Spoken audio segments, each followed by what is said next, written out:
আজি ঢকুৱাখানা জিলা মাধ্যমিক শিক্ষক আৰু কৰ্মচাৰী সন্থাৰ নৱম দ্বিবাৰ্ষিক অধিৱেশনৰ মুকলি সভা অনুষ্ঠিত হয়।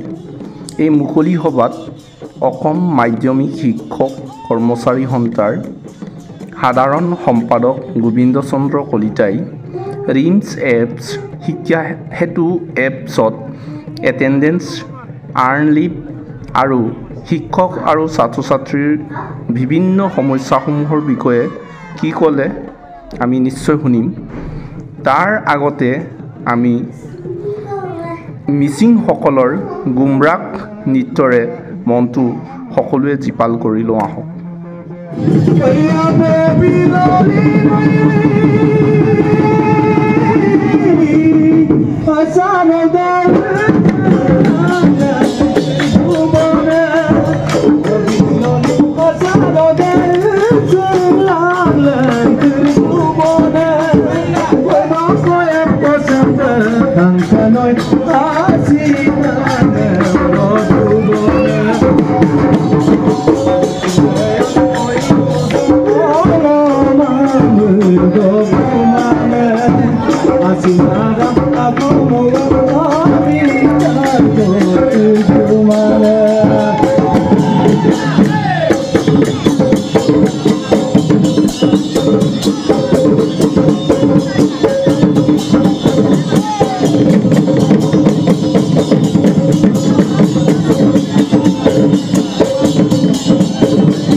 ৰিজাল্ট ওলাব ইয়াত মানে জ্ঞানৰ ৰিজাল্ট ওলাব, মাৰ্কছৰ মানে ৰিজাল্ট নোলাব। তোমালোকে বুজি পাইছা নহয়? তোমালোকে পঢ়িলেহে এইবাৰ মেট্ৰিকত প্ৰশ্নৰ এনচাৰ কৰিব পাৰিবা। মুখস্থ কৰি গ'লে একো লিখিব নোৱাৰিবা। কিতাপত চিলেবাছটোত যি আছে সেই চিলেবাছ তোমালোকে ভালদৰে পঢ়িব লাগিব। ইমূৰৰ পৰা সিমূৰলৈ এটা চেপ্টাৰৰ কিছুমান কুৱেশ্যন থাকে। তোমালোকে যদি মুখস্থ কৰি যোৱা তেতিয়াহ'লে কোনো এনচাৰ লিখিবলৈ নোৱাৰিবা। এবাৰ পৰীক্ষাৰ ছিষ্টেমটোৱে চেঞ্জ কৰিছে। চেঞ্জ কৰা কাৰণটো হ'ল যে আমাৰ সেৱাৰ পৰা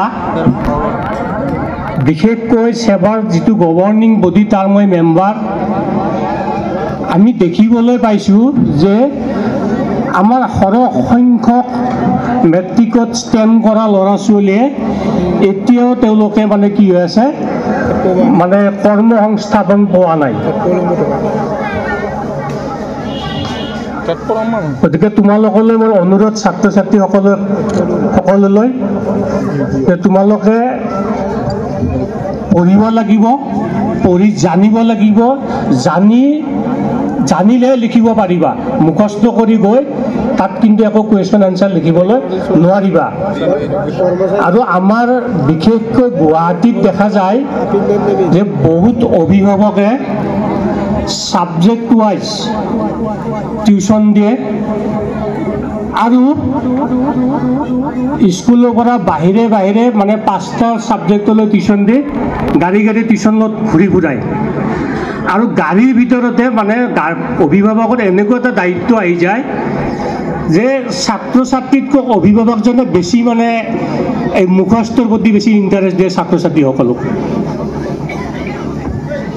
আৰু আমাৰ বিশেষকৈ মাধ্যম স্কুলত আৰু এটা পৰিৱেশ নষ্ট হৈছে যে আমাৰ বিশেষকৈ এতিয়া আমাৰ চৰকাৰী খণ্ডৰ যিবিলাক বিদ্যালয় আছে, এই বিদ্যালয়বিলাকত আমাৰ যিবিলাক শিক্ষক আছে এইবিলাক বহুত মানে অভিজ্ঞতা সম্পন্ন শিক্ষক। আৰু আমাৰ বহুত অভিভাৱকে কি কৰে, ব্যক্তিগত কিছুমান টিউশ্যন দিয়ে। এজন আৰ্টছৰ টিচাৰক, আৰ্টছৰ এজন ল'ৰাক, এজন মানুহক কি কৰিছে, মেথছৰ ক্লাছৰ কাৰণে টিউশ্যন দিছে। এজন আৰ্টছৰ শিক্ষকে স্কুলত ছায়েন্স বা মেথছ পঢ়িয়াব নোৱাৰে, কিন্তু আমাৰ বহুত অভিভাৱকে এই ভুলটো কৰে। এই ভুলটো নকৰিবলৈ মই আপোনাৰ অভিভাৱকসকলকলৈ মই অনুৰোধ জনালোঁ। আমাৰ যিহেতুকে আপোনালোকৰ এই সমষ্টিৰে আপোনালোকৰ জনজাত বিধায়ক নহয়, সমগ্ৰ অসমৰে এজন জনজাত বিধায়ক, মই মঞ্চত পাই আমাৰ শিক্ষকসকলৰ কিছু কথা মই আমাৰ মাজত পাজুল থকা, আমি অসুবিধাৰ সন্মুখীন হোৱা কিছুমান কথা তেখেতৰ জৰিয়তে আমি চৰকাৰলৈ যাব বুলি আমি ভাবি মই 2-4টা কথা ক'বলৈ আপোনালোকক ওলাইছোঁ। প্ৰথম কথা হ'ল, চাওক, আপোনালোকে আমাৰ যিখিনি শিক্ষক শিক্ষয়িত্ৰী আছে তেখেতসকলে জানে যে 2021 চনত অসম চৰকাৰে ৰিমছ নামৰ এটা এপ উলিয়াইছিলে। আৰু এই ৰিমছ এপটো অসমত যিমান শিক্ষক সংগঠন আছে সকলোৱে বিৰোধিতা কৰিছিল আৰু ন্যায়ালয়ৰ দ্বাৰস্থ হৈছিল। কিন্তু আমি অসম মাধ্যমিক শিক্ষক আৰু কৰ্মচাৰী সংস্থাই ৰিমছ এপটোক আমি কিন্তু কি কৰিছিলোঁ, আমি ছাপোৰ্ট কৰিছিলোঁ। কিন্তু আমি ৰিমছ এপটোত যিখিনি আখুৱা আছে সেই আখুৱাবিলাক দূৰ কৰাৰ কাৰণে আমি চৰকাৰৰ ওচৰত অনুৰোধ জনাইছিলোঁ। আৰু আমি যিবিলাক আখুৱা দেখুৱাই দিছিলোঁ সেই আখুৱাবিলাক আমি ৰাজপথত নাযায়, আমি মন্ত্ৰী পৰ্যায়ত, আমি বিষয়া পৰ্যায়ত সেই আখুৱাবিলাক দেখুৱাই দিয়াৰ পিছত চৰকাৰে কি কৰিলে, ৰিমছ এপটো শিক্ষা সেতু এপলৈ লৈ আহিলে। এতিয়া বৰ্তমান আমাৰ যিটো শিক্ষা সেতু এপটো চলি আছে, এইখিনি কথা মই এইটো কাৰণে ক'বলৈ ওলাইছোঁ। প্ৰথমতে চাওক, শিক্ষা সেতু এপটো সাধাৰণতে এটা ভাল এপ আছিল। আমাৰ অসুবিধা হৈছে ক'ত, যে আমাৰ বিদ্যালয়বিলাকত অসম চৰকাৰৰ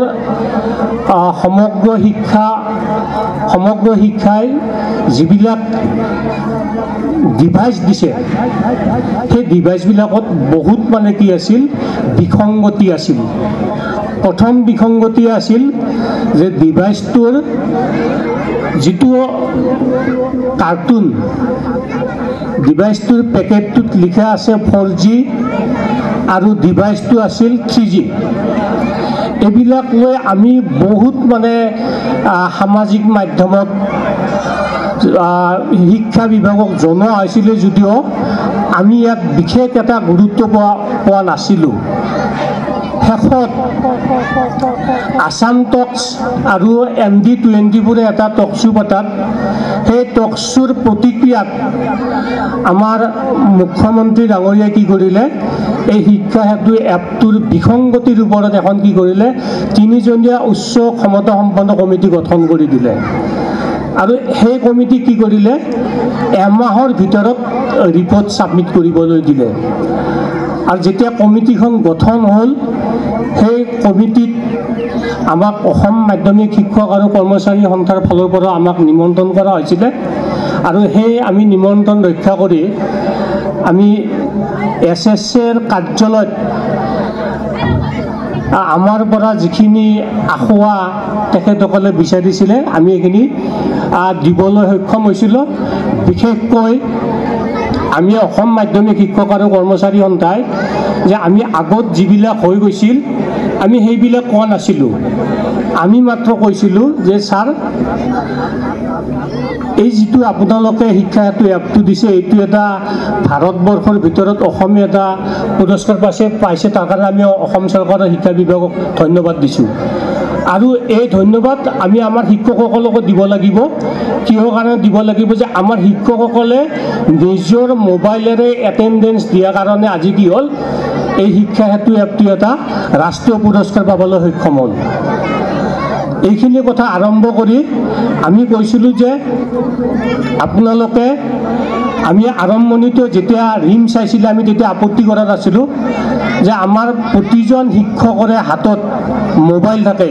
আৰু বিশেষকৈ আমাৰ মাধ্যমিক পৰ্যায়ত এনে এজন শিক্ষক নাই যে যিজন শিক্ষকে স্কুলত নাযাব আৰু তেওঁৰ ক্লাছটো সেইখন বিদ্যালয়ৰ প্ৰধানে বেলেগক দিব আৰু বেলেগে সেই ক্লাছটো কৰিব।